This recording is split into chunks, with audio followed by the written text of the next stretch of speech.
बीज के मारे जाने पर एवं युद्ध में अन्य असुरों के भी मारे जाने पर शुंभ निशुंभ दैत्यों का क्रोध बढ़ गया। फिर दैत्य भी प्रधान सेना को साथ लेकर निशुंभ युद्ध में दौड़ आए। उसके आगे पीछे दाएं बाएं बड़े बड़े दैत्य थे, वे क्रोध के मारे होठ काट रहे थे। शुंभ भी अपनी सेना के साथ मातृगुण से लड़कर चंडिका को मार डालने की इच्छा से आ गई। दोनों दैत्य बादलों की तरह बाणों की वर्षा करने लगे। अपने बाणों के समूह से चंडिका ने बाण काट दिए। फिर सात समूह से दैत्यों के अंगों पर प्रहार किया। निशुंभ ने तीखी तलवार तथा चमचमाती ढाल उठा ली। देवी के पराक्रमी वाहन सिंह के सिर पर प्रहार किया। अपने वाहन पर इस प्रकार प्रहार होता देखकर देवी ने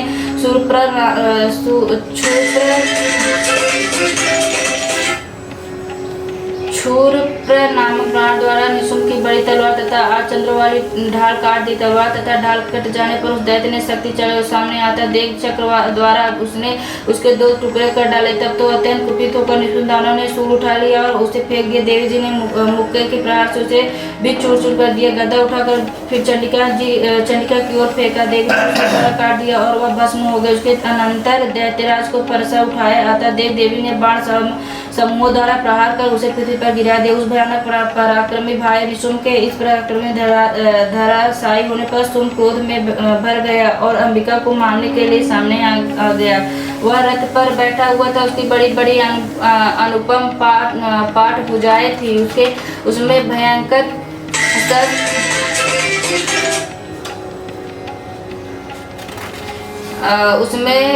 सत शोभायमान थे। उन भुजाओं से सारे आकाश को ढांप कर वह शोभित हो रहा था। उसे इस प्रकार आता हुआ देखकर देवी ने शंख बजा और धनुष अत्यंत सुहस्त टंकार की।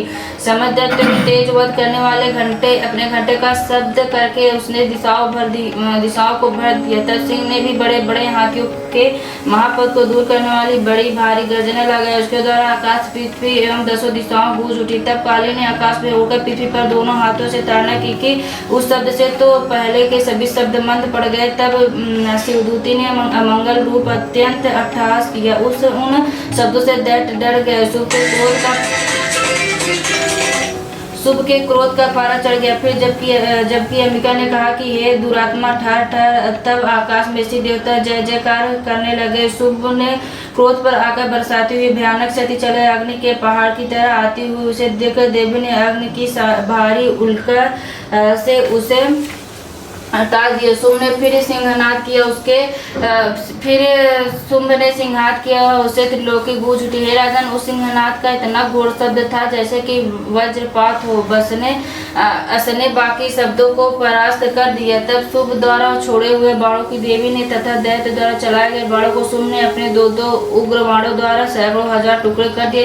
तब चंडिका ने कुपित होकर शुंभ को शूल से मारा। उसके लगते ही वह मूर्छित होकर पृथ्वी पर गिर पड़ा। इतने में निशुंभ चैतन्य होकर वहां पहुंच गया। हाथ में धनुष लेकर बाणों से काली तथा सिंह को प्रहार कर दिया।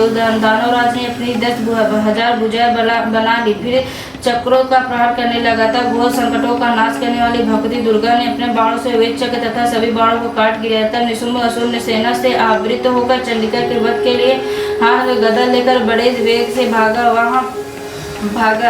वेग से आते हुए उसकी गदा को तीखी तलवार के द्वारा चंडिका ने काट दिया। फिर दानव ने शूल उठा लिया।